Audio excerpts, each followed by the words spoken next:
الحمد لله نحمده ونستعينه ونستغفره ونؤمن به ونتوكل عليه ونعوذ بالله من شرور أنفسنا ومن سيئات أعمالنا من يهده الله فلا مضل له ومن يضلله فلا هادي له ونشهد أن لا إله إلا الله وحده لا شريك له ونشهد أن سيدنا ومولانا محمدًا عبده ورسوله أرسله الله تعالى بالحق بشيرا ونذيرا وداعيا إلى الله بإذنه وسراجا منيرا ولكن أكثر الناس لا يعلمون. أما بعد فأعوذ بالله من الشيطان الرجيم. بسم الله الرحمن الرحيم. يا أيها المدثر قم فأنذر وربك فكبر وثيابك فطهر. صدق الله العظيم. اللهم صل على محمد وعلى آل محمد كما صليت على إبراهيم وعلى آل إبراهيم إنك حميد مجيد. اللهم بارك على محمد وعلى آل محمد كما باركت على إبراهيم وعلى آل إبراهيم إنك حميد مجيد. واجب الاحترام میرے مسلمان بھائیوں، قابل قدر بزرگوں اور میرے عزیز طلباء ساتھیوں، دین اسلام ایک مکمل ضابطۂ زندگی اور نظام حیات ہے. چنانچہ زندگی کے تمام تر معاملات اور تمام تر وہ مراحل کہ جن میں سے ایک انسان نے دوران زندگی گزرنا ہوتا ہے، بڑی واضح قسم کی ہدایات عطا فرماتا ہے. ہماری زندگی کے مختلف پہلو ہیں. گھریلو زندگی ہے، معاشرتی زندگی ہے، پھر معاشرے کے اندر مختلف قسم کے معاملات ہیں.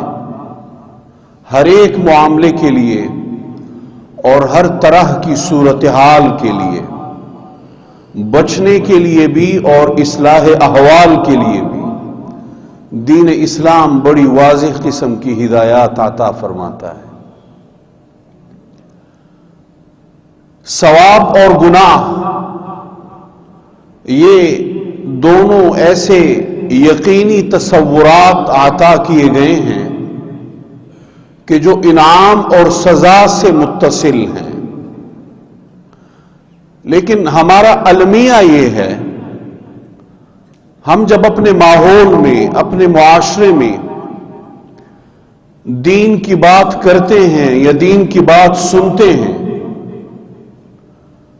تو ثواب اور گناہ ان کو بہت رسمی قسم کی چیزیں ہم لوگ سمجھ لیتے ہیں. اصل میں انسان کے ساتھ ایک نفسیاتی مسئلہ ہے. یہ نقد چیز کو پسند کرتا ہے. جو چیز ادھار ہو وہ انسان کو پسند نہیں.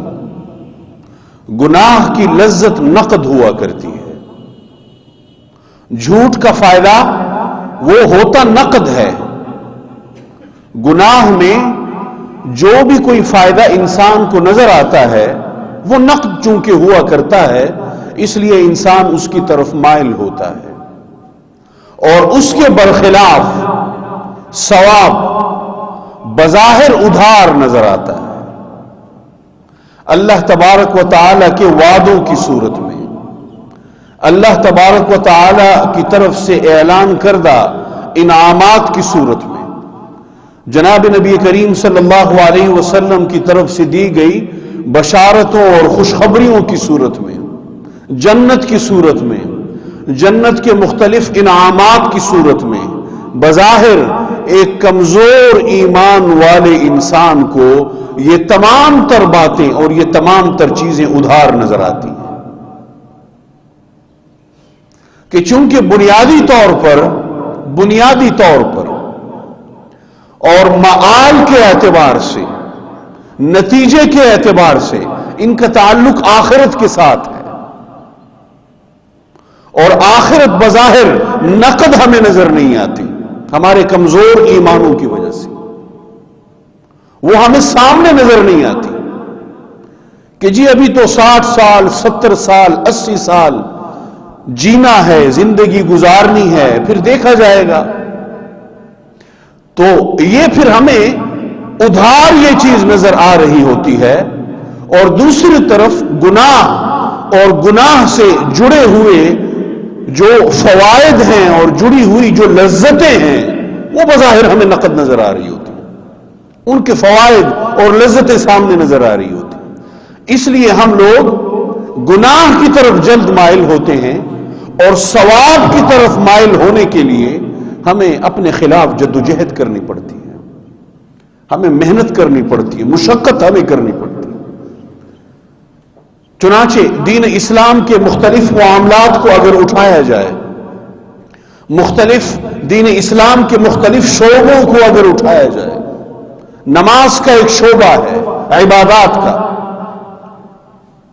نماز پڑھنے کے لیے اپنے خلاف جدوجہد کرنی پڑتی ہے، روزہ رکھنے کے لیے اپنے خلاف جدوجہد کرنی پڑتی ہے، حج پر جانے کے لیے، حج کا مصمم ارادہ کرنے کے لیے اور زکوٰۃ کی ادائیگی کے لیے اپنے خلاف جدوجہد کرنی پڑتی ہے، اپنے نفس کے خلاف لڑنا ہوتا ہے، جبکہ اس کے بالمقابل ان معاملات کو سر انجام نہ دینے کے لیے کسی بھی طرح کی محنت کی ضرورت نہیں،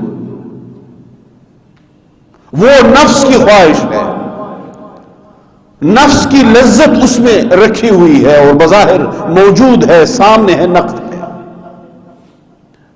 تو یہ جو دو تصورات ہیں میرے بھائیوں، گناہ کا اور ثواب کا، یہ بڑے مضبوط تصورات ہیں اور بڑے یقینی تصورات ہیں، قرآن و حدیث سے ثابت ہیں۔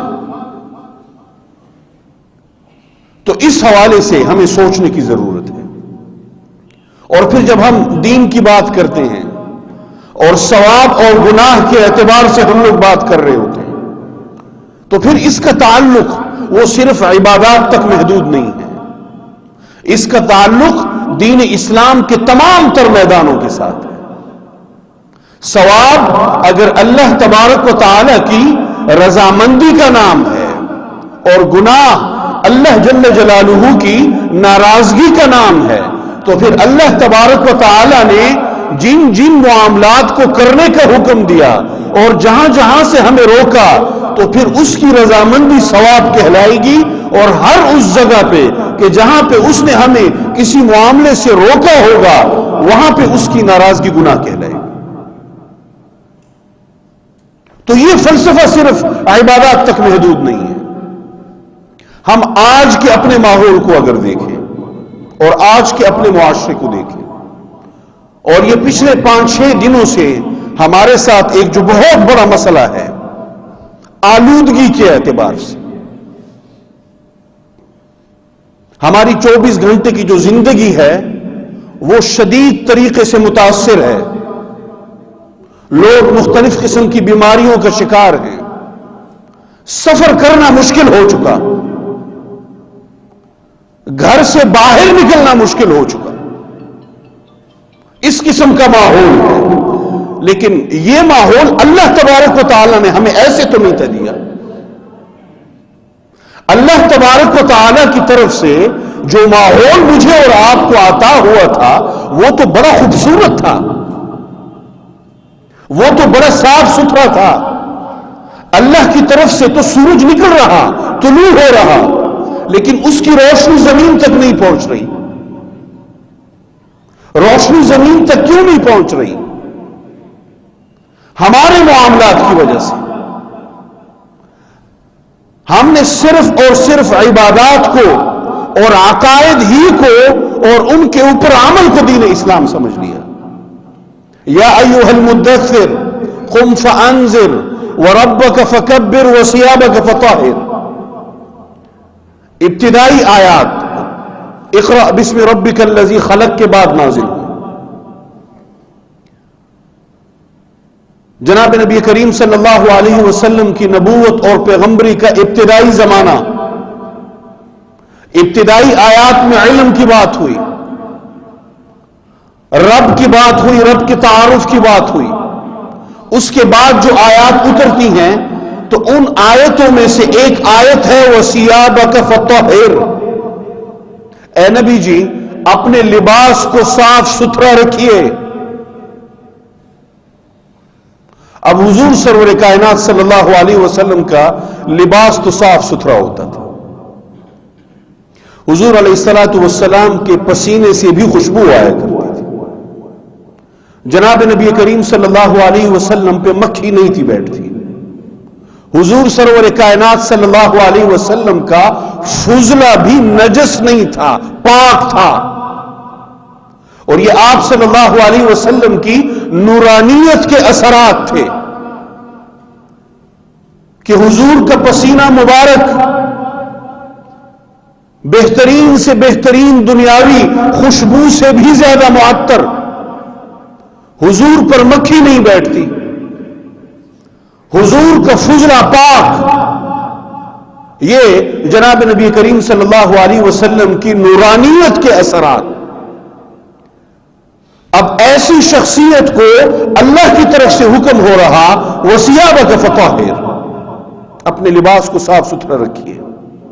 امت کو حقیقت میں حکم دینا مطلوب اور مقصود ہے. اپنے لباس کو صاف ستھرا رکھیے. اور یاد رکھیے قرآن کریم اصول صرف عطا فرماتا ہے. قرآن کریم ایک چیز کی جانب محض اشارہ فرمائے گا اور وہ چیز، وہ اصول اپنے اندر مختلف طرح کے فروعات بھی رکھے گا. پورا کا پورا ایک نظام اس ایک آیت کے نیچے ہوگا.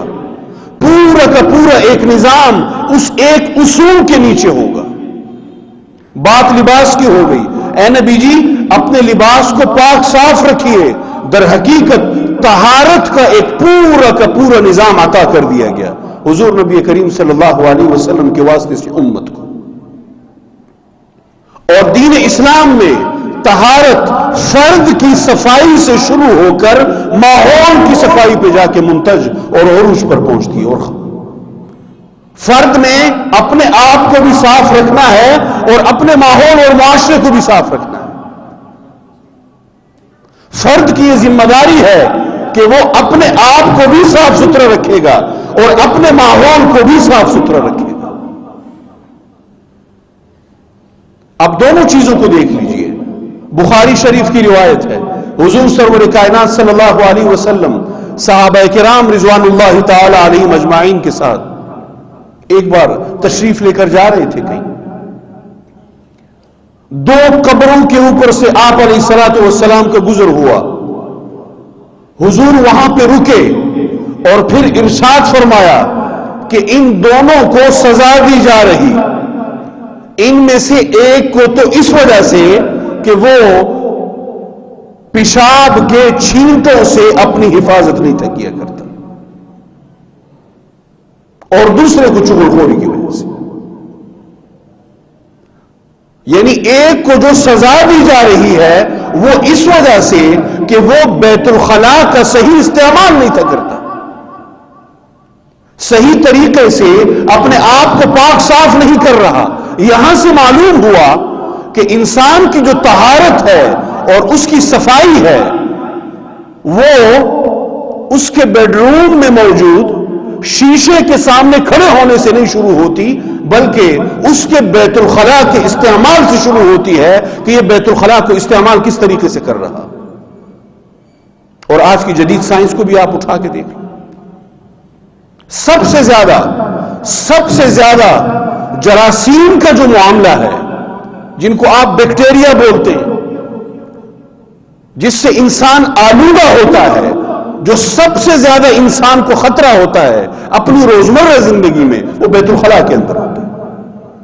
کہ بیت الخلا کو وہ کس طرح سے استعمال کر رہا، اچھے طریقے سے استنجا کر رہا، اچھے طریقے سے اس کے بعد ہاتھ دھو رہا اور مکمل صاف ستھرا ہو کر وہ باہر نکل رہا، یا وہ گندگی سے مزید اپنے آپ کو آلودہ کر کے وہ باہر نکل رہا ہے، اور پھر یہ ایک جگہ تک محدود نہیں ہے، آگے جا کے وہ جس چیز کو ہاتھ لگائے گا، جس سے وہ مصافحہ کرے گا، جس کو وہ ہاتھ لگائے گا، جراثیم ایک جگہ سے دوسری جگہ وہ منتقل کرے گا،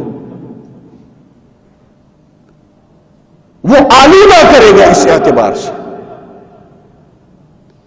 وہ چلتا پھرتا آلودگی کا کنٹینر ہوگا، جراثیم کا کنٹینر ہوگا، وہ چلتا پھرتا ایک وہیکل ہوگا، چلتا پھرتا وہ جراثیم کا، ایک جگہ سے دوسری جگہ، دوسری جگہ سے تیسری جگہ، تیسری جگہ سے چوتھی جگہ۔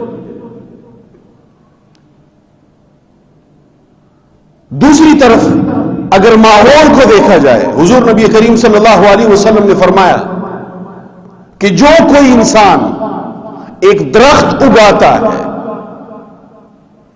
اس درخت کے اوپر کل کلاں آ کر پرندہ کوئی گھونسلہ بناتا ہے، یا پرندہ آ کر اس میں سے کوئی پھل کھاتا ہے، یا انسان اس میں سے کھاتے ہیں، اللہ تبارک و تعالی کل قیامت والے دن جنت میں اس کو محلات، باغات اس کو عطا فرمائیں گے، اس کے بدلے میں یہ جو اس نے دنیا میں درخت اور پودا اگایا تھا۔ اب ماحول کی صفائی کے لیے درختوں اور پودوں کی موجودگی ایک بنیادی چیز ہے، اس کے بغیر آپ اپنے ماحول کو صاف رکھ نہیں سکتے، سوال ہی نہیں پیدا ہوتا۔ ایک طرف درختوں کے اوپر زور دیا دین اسلام نے، پودوں کے اوپر زور دیا دین اسلام نے، دوسری طرف آئیے حضور سرور کائنات صلی اللہ علیہ وسلم نے ارشاد فرمایا، بخاری شریف کی روایت، کہ ایمان کے 60 یا 70 شعبے ہیں، الایمان 60 و 70 شعبہ، 60 یا 70 شعبے ہیں، جو سب سے اعلیٰ شعبہ ہے وہ اس بات کا اقرار ہے کہ اشہد ان لا الہ الا اللہ وحدہ لا شریک لہ واشہد ان محمدا عبدہ ورسولہ۔ یہ اعلیٰ ترین اور افضل ترین، اور ادنا ترین کیا ہے؟ راستے میں سے کسی موذی اور نقصان دہ چیز کو ہٹانا، راستوں کو صاف ستھرا رکھنا۔ تو راستوں کو صاف ستھرا رکھنا، اس کو ایمان کا شعبہ قرار دیا جناب نبی کریم صلی اللہ علیہ وسلم۔ یعنی اس کا تعلق عمل کے ساتھ تو ہے ہی، اس کا تعلق عقیدے کے ساتھ بھی ہے۔ ایمان بنیادی طور پہ عقیدے کا نام ہے، عقیدہ پہلے اندر ہوتا ہے، پھر اس کے بعد باہر عمل انسان کرتا ہے۔ دوسری طرف حضور کیا ارشاد فرماتے ہیں؟ حضور صلی اللہ علیہ وسلم کی ایک روایت کا مفہوم کہ جو اپنے راستوں کو گندا کرے گا، کسی سایہ دار جگہ کو وہ گندا کرتا ہے، نجس کرتا ہے، جس طرح ہمارے ہاں دیواروں کے کناروں پہ لوگ بیٹھ کر فارغ ہوتے ہیں، سایہ دار جگہ میں بیٹھ کر لوگ فارغ ہوتے ہیں، تو اس زمانے میں جو سایہ دار جگہ ہوتی تھی درخت کے نیچے، وہ عام طور پہ سستانی کے لیے ہوتی تھی، لوگوں کے بیٹھنے کی جگہ ہوتی تھی۔ حضور نے فرمایا کہ جس نے کھڑے پانی کو نجس کیا، سایہ دار جگہ کو نجس کیا، راستے کو آلودہ کیا، اس نے در حقیقت اپنے آپ کو اللہ کی لعنت کا مستحق بنایا۔ اس نے یہ ماحول کی صفائی کا مکمل ایک نظام ہمیں جناب نبی کریم صلی اللہ علیہ وسلم کے واسطے سے عطا ہوا، مکمل ایک نظام۔ گھنٹوں اس موضوع کے اوپر گفتگو ہو سکتی ہے، فرد کی صفائی سے لے کے ماحول اور معاشرے کی صفائی تک ایک مکمل نظام قرآن کریم اور سرکار دو عالم صلی اللہ علیہ وسلم کی احادیث کی روشنی میں ہمیں عطا ہوا۔ لیکن ہمارا عمل کیا؟ ہمارا عمل یہ کہ اس وقت ہمارے ملک کا جو ٹوٹل رقبہ ہے اس کا صرف 1 سے 3% حصہ، ایک محتاط اندازے کے مطابق 1 سے 3% حصہ وہ جنگلات پر مشتمل ہے، اور باقی تمام تر درخت اور پودے ہم لوگ کاٹ چکے۔ کوئی حیثیت نہیں ہماری نگاہوں میں درختوں اور پودوں کی، کوئی حیثیت نہیں، کسی بھی طرح ان کی کوئی حیثیت نہیں، سبزے کی کوئی حیثیت نہیں۔ ہمارے لوگ جب شمالی علاقہ جات میں جاتے ہیں تو وہاں پہ جو کچھ کر کے آتے ہیں وہ بھی دیکھنے سے تعلق رکھتا ہے، جس طرح سے گندگی وہاں پہ مچا کے آتے ہیں۔ تو 1 سے 3% رقبہ جنگلات پر مشتمل، اور وہ ممالک جو مسلمان نہیں ہیں کہ جہاں پہ پودوں اور درختوں کی حیثیت دینی اعتبار سے نہیں ہے، ان کے شاید ایمانیات کا حصہ نہ ہو، وہ مذہب کی نگاہ سے اس کو نہ دیکھتے ہوں، دین کی نگاہ سے وہ اس کو نہ دیکھتے ہوں، اکثریتی ممالک کا جو رقبہ ہے وہ 20 سے 30% جنگلات پر مشتمل ہے، 20 سے 30% جنگلات پر مشتمل ہے۔ چنانچہ ان لوگوں نے اپنے لیے اپنی زندگیوں کو آسان بنا لیا۔ ہمارے ہاں کوئی حادثے میں مرتا ہے، کہتے ہیں جی اس کا نصیب اللہ کی طرف سے لکھا ہوا تھا۔ یقیناً اللہ کی طرف سے لکھا ہوا تھا، لیکن اللہ کی طرف سے صرف اس ملک میں لکھا ہوتا ہے۔ اسباب کون فراہم کرتا ہے؟ اسباب تو اللہ نے انسان کے ہاتھ میں دیے، اور انسان پھر جس طرح کے اسباب بنائے گا، اللہ تبارک و تعالی نے میرے بھائیوں تقدیر کا ایک سرہ اپنے ہاتھ میں رکھا، تقدیر کا دوسرا سرہ انسان کو بھی دیا۔ یہ تقدیر معلق جس کو ہم لوگ کہہ رہے ہوتے ہیں، ایک سرہ اپنے ہاتھ میں رکھا، دوسرا سرہ انسان کو دیا کہ آپ محنت کرو، نیک اعمال کرو، میرے دین کے مطابق اپنی زندگی بسر کرو، والدین کی آپ خدمت کرو، غریبوں کی آپ مدد کرو، بناؤ اپنی تقدیر اچھی بناؤ۔ 10 راستے دیے اپنی تقدیر کو اچھا کرنے کے، تو یقیناً لکھا ہوا تو اللہ کا ہی ہوتا ہے، اللہ کے لکھے بغیر کچھ ممکن نہیں، ایک پتا ہل نہیں سکتا۔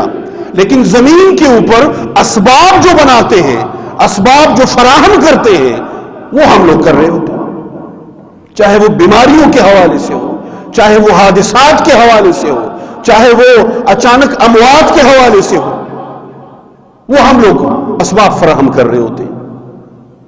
تو اس اعتبار سے بھی دین اسلام کو دیکھنے کی ضرورت ہے۔ میں بالعموم اپنی گفتگو میں ضرور اس بات کا ذکر کرتا ہوں کہ دین اسلام صرف عقائد اور عبادات کا نام نہیں ہے۔ ہم نے بہت زیادتی کی اس مذہب کے ساتھ، جو اس کو عقائد اور عبادات کا مجموعہ بنا کر رکھ دیا، اور باقی اپنی مکمل زندگی سے، اپنی معاشرتی زندگی سے، اپنی ماحولیاتی زندگی سے دین اسلام کو اٹھا کر باہر ہم نے پھینک دیا، اور اس کا نتیجہ ہم لوگ دیکھ رہے ہیں۔ تو اس اعتبار سے ہمیں عمل کرنے کی ضرورت ہے۔ اللہ تبارک و تعالی سے دعا ہے ہمیں عمل کی توفیق نصیب فرمائے۔ وآخر دعوانا ان الحمد للہ رب العالمین۔